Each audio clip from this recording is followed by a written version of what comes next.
ګرانو کتونکو زمونږه په دغه پروګرام کې د شریعت په رڼا کې د ستاسو طرف نه سوال او د زمونږ د طرف نه جواب په دغه پروګرام کې یو صاحب د دم خپل نوم نه یاد کړای او یو سوال یې کړی دی او نن سبا په پښتنو کې دا عمل ډیر زیات دی. په معمولی خبره باندې یو بچی پلار او مور له دمکی ورکوي چې زه خودکشي کوم. په معمولی خبره باندې یو بچی ماشومه زنانه پلار او مور له دمکی ورکوي چې زه خودکشي کوم او بیا بعضې وخت کې دا خودکشي ومشي اوس هم په دې 2 ورځو کې زموږ په دغې علاقه کې لنډي کوتل په طرف باندې ضلع خیبر کې بعضې کسانو خودکشي کړي دي او دا یو ډیر قبیح عمل دی، یو بد فعل دی، ګناه کبیره ده، د دې ډیره سخته ګناه ده. نو سوال یې دا کړی دی، دا هم څه عجیبه سوال دی چې مفتي صاحب محترمه داسې څه حالت او څه صورتونه شته په اسلام کې چې خودکشي جایزي، یعنی که داسې څه صورتونه یي څه حالات یي چې په هغې کې انسان دپاره خودکشي جایزي، نو هغه مونږ ته بیان کړه، که نه مې مونږ ته بیان یې کړه او که یې مونږ ته بیان یې کړه. نو ګورئ کتونکو، خودکشي چې کوم ده دا ګناه کبیره ده، ځکه د انسان په بدن کې روح دا د الله امانت دی او دا روح ځان نه په زور او په خپل اختیار باندې ایستل دا د الله په امانت کې خیانت دی او دا ډیره سخته ګناه ده.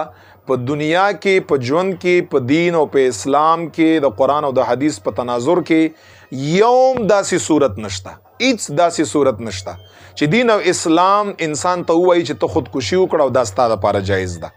داسې یو صورت هم نشته. بالکل په هر صورت کې، په هر وخت کې، په هر حالت کې قرآن او حدیث، دین او اسلام خودکشي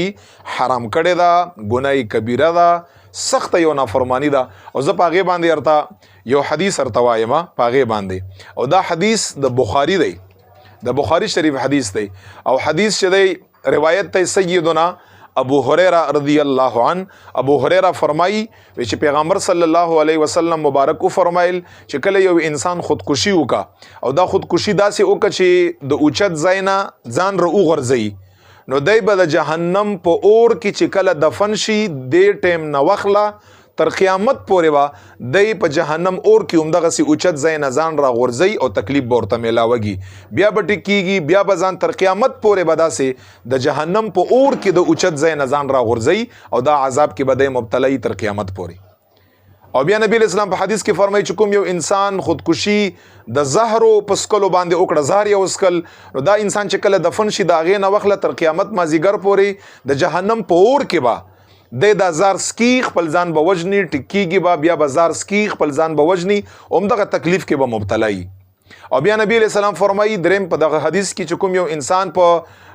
داسې یو آله باندې، په داسې یو شي باندې، په تمانچه ټوپک باندې یا په توره باندې یا په چاړه باندې ځان وواهه یا رګونه ووهل یا ځان ویشته، نو دا انسان چې کله مړ شي نو جهنم په اور کې به په همدغې آله او اسلحه باندې خپل ځان ولي، تکلیف به ورته رسي، هماغسې جوړیږي به، بیا به د جهنم په اور کې دا عمل به تر قیامت مازدیګر پورې کا په دې عمل کې به مبتلا وي. دا خو د هغه کس عذاب دی چې کوم کسان خودکشي وکړه او حلال یې نه ګڼي، یعنی وایي چې دا کار حرام دی خو زه یې کومه، دا د هغې انسان وعید ده او سزا ده. خو چې کوم یو انسان نعوذ بالله خودکشي حلال ګڼي، نعوذ بالله چې دا غوندې حلال هم د په یو صورت کې، دا انسان اسلام نه خارج دی. بیا علما فرمایي دا انسان کافر دی. یو حرام شي ته حلال ویل چې په قرآن او حدیث باندې ثابت دي، نو هغه حرام سیز ته حلال ویل باندې انسان اسلام نه وځي، انسان کفر ته رسي، انسان خو بیا ابد الابد دپاره په اور د جهنم کې دی. چې څوک یې حلال نم ګړي او دا عمل وکړه خودکشي، نعوذ بالله پلار او مور او دغه ته تکلیف ورسوي. بل د پلار او مور ازارم په دې کې دا دی چې پلار او مور تر اخره پورې دا وایي چې دا به دا خودکشي به یې په کومه وجه باندې کړي، دا په زړه کې دوی دا سوال وی دا ور یادېږي، تکلیف ورته میلاویږي. نو دی وجنه بعضې سخت صورتونه په انسان باندې راشي، که پلار او مور سره څوک نشي ډسکس کولی، نو یو بار خاندان نه بهر کس څوک وي یا دوست وي، ملګری وي، هغو سره یې ډسکس کړه، د هر یو مشکل سلیوشن خامخا څه وجه هغه څه موجودي، چا سره یې موجودي،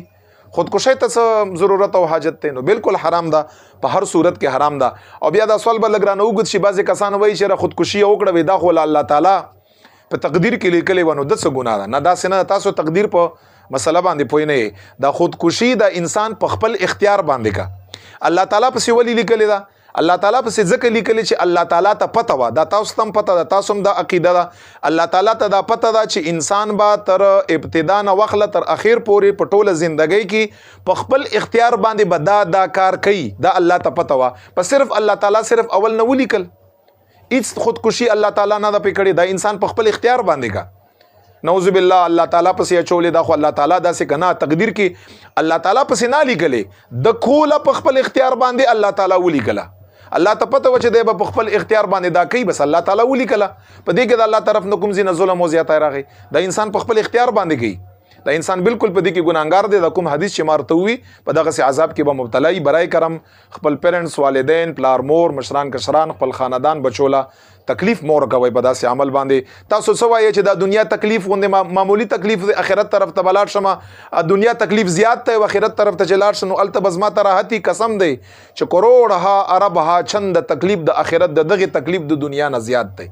الته بتا ته راحت ملو شي، الته بتا ته سکون ملو شي په دې باندې. کروڑها چند الته په تکلیف کې په عذاب کې وي. دا تکلیف د دنیا کا تا باندې چې کوم تکلیف د وجه نه ته خودکشي کوي، کسل پرسنټ هم دا زیات شي کنه، د آخرت 1% تکلیف دا غي نه زیات دی. نو دی وجه نه دا د مسالې حل نه دی. برای کرم په خودکشي کولو باندې خپل والدین او مشرانو کشرانو له تکلیف مور کوي.